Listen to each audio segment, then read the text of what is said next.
Hi guys, today I'm going to be going through four-wheel drive diffs. So obviously with the four-wheel drive you've got 3 diffs or 2 diffs depending if you run the slipper in the centre or not.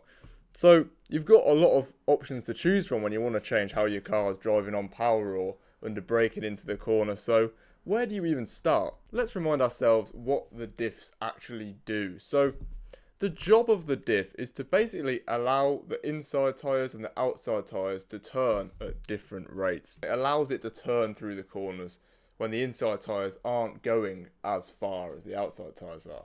The centre diff, that allows the front and rear axle to turn at different rates. When you're in a corner, as well as the inside wheels not going as far as the outside wheels, the front tyres also go further than the rear because they're turning a wider radius through the corner. So that's also where the centre diff can come in and help just split that power between the front and rear as well. The centre diff works a little differently to the front and rear diff. So to start with, we'll just go through the front and rear diff. So what happens just generally if we thicken up the front and rear diff through the phases of a corner? So to start with, we're coming into the corner. Into the corner, we're not on the throttle, we're maybe braking as well, and we're just starting to turn the car into the corner. Now if we've got thicker diffs, again, the inside and the outside tyres, it's going to be harder for them to turn at different rates. So the car's kind of not going to want to turn as much. It'll kind of understeer a little bit more into the corner as well. As we get back on throttle though, this changes. So when we're in the corner, the load is going to have transferred to the outside tyres. The car sort of rolls over and we get more force pushing down the outside tyres and less force pushing down the inside tyres. The inside tyres go a little bit light. And what that means is that the power sends itself to the inside. The inside tyres are easier to spin up. There's less force and resistance there. So a lot of the power transmits through the diff to the inside tyres. So when we have thicker oil in the diff, that doesn't happen as much. Thicker oil in the diff forces the drive to be split more equally, so we get more drive to the outside than we would have had with thinner oil. And that changes the characteristics when we're on power. When we have more drive on the outside, the tyres at the outside of the car are turning, and that helps to really pull the car around the corner and sort of increase the on-power steering and rotation that we have. As well as having more steering on power, we also have more just total forward drive. The car's going to drive out of the corner quicker. And the reason for that again is that these outside tyres that are being pushed down harder, they have more grip than the inside tyres that have gone light. So if you're sending more power to the tyres that have more grip, you're going to go forwards more quickly. So what track conditions are going to suit heavier diffs versus lighter diffs? The first thing that sort of comes into this equation is the grip level. So when you're on a higher grip track, usually coming into the corner, your problem is that everything feels very reactive. The car's very aggressive and you just kind of want to calm it down a little bit. And then coming out of the corner, because you have so much sort of weight transfer to the rear end, it just wants to go in a straight line. From what we've just spoke about, with the sort of heavier diff oils calming the car down into the corner and helping it to turn more on throttle, that is basically a perfect combination. So usually the higher grip level that we have, we're going to want to go to thicker diff oils to sort of calm the car down into the corner and then give it more steering and rotation on throttle coming out of the corner.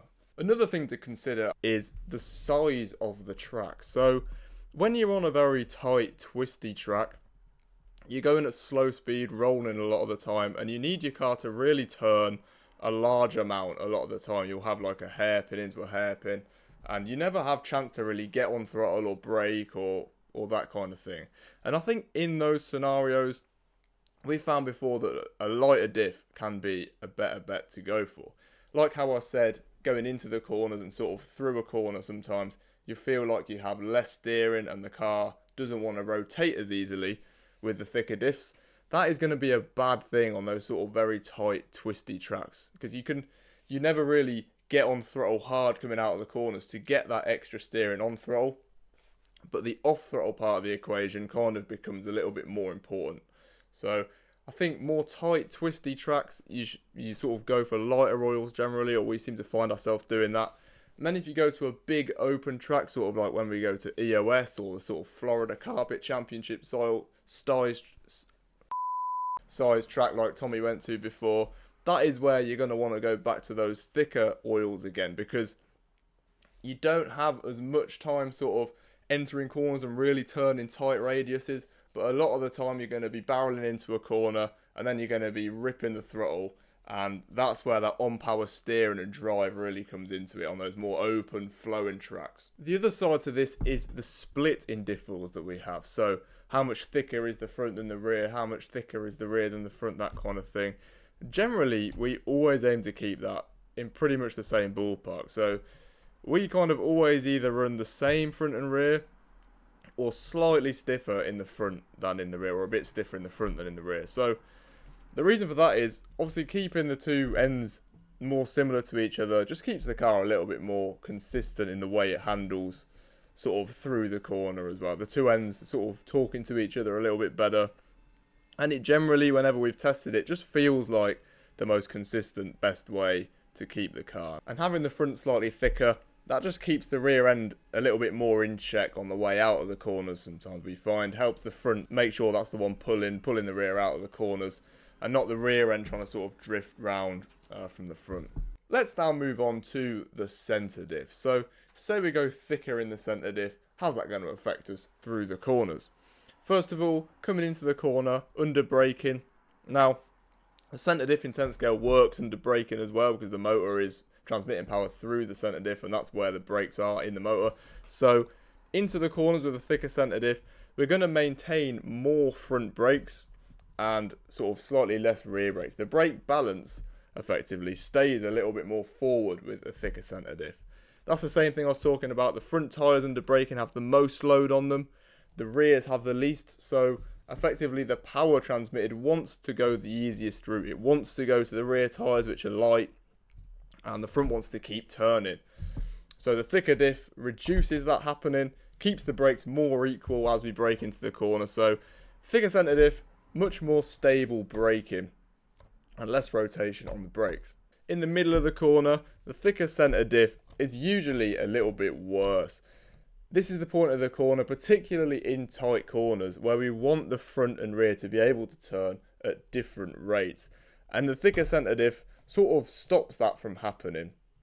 And that just generally makes the car a little bit inconsistent or more unpredictable in the middle of the corner, and sometimes can slightly reduce how much it wants to rotate. A thicker centre diff sends more drive to the rear tyres on power than a lighter centre diff does. And on low traction, that usually just results in the rear end swinging around more on the exit. You get on throttle, the back end can't deal with that extra drive, and sometimes it just sort of makes the back end swing. In that scenario, the lighter centre diff, you're sending more drive to the front. It helps the front end just pull out of the corner and keep the car straighter. So it's going to be much easier on the corner exit. On higher grip, however, you can get the opposite effect. Sometimes, because you're sending more drive to the rear end, it just makes the car want to drive in a straighter line. You've got enough grip for the car to not want to slide round at the back. If the back end puts that extra power down, it can just push the car straight on and make it want to drive straighter. A thicker centre diff is also going to be very important for how much drive you have coming out of the corners, as well as the feeling of traction that you've got. Thicker centre diff, again, if you're sending more drive to the rear tyres, which are the ones that have the most grip coming out of the corner because of that load transfer, that's going to give you much more drive than sending the power to the front tyres, which are lighter and much smaller. So that's another aspect to consider. So how do we choose the centre diff oil based on the track conditions? First thing again is going to be grip level. Lower grip, you can't get away with sending as much drive to the rear end without it swinging around and being hard to control. You want to send more drive to the front tyres, get that more front wheel drive feeling so the car stays in a straighter line coming out of the corners. That means you're going to want lighter centre diff oil. If you're on higher traction, you can deal with having that extra drive to the rear. You may as well have the extra drive out of the corners because you're going to have enough grip to deal with that drive anyway. So in that scenario, you're going to want to go with a thicker centre diff. Now there is another thing to think about with the centre diff, and that is how you're driving around the track. There are sometimes scenarios where, although it's low grip, the way that you go quickly on the low grip is to sort of drift and slide around the track. And if you're drifting or sliding, you actually don't really want the front and rear to be turning at two different rates and it to be very front wheel drive. You'd rather keep the car sort of more four wheel drive and have that extra consistency there and drive if you can get away with it. So I'm thinking here for kind of floaty kind of AstroTurf tracks, like I see some in Europe, we have some in the UK, where the driving style is to kind of drift the car around the track and drift through the corners. On those style of tracks, even if it's a little bit lower grip, you can still get away with a really thick centre diff or actually a slipper just to keep the car four-wheel drive and consistent when you're driving in that way. If you're on a track where, again, you want to keep the whole car in straight lines and you don't want to break traction, that is where you're going to want to have that centre diff that just keeps the car sort of positioned as it is. You're not breaking traction at the rear, and that's where, again, the lighter centre diff might be a little bit better. I'm going to give you an idea for the standard ranges of diff oils that we're generally in. Bear in mind, this is going to be for 4-gear diffs. I haven't spoke about 2-gear versus 4-gear in this video, but if that's something you're interested in, I have done a video on it previously that I'll link in the description and you can go and watch. So, starting off, super low traction, something like a low grip Astro, we would be between 5k and 15k.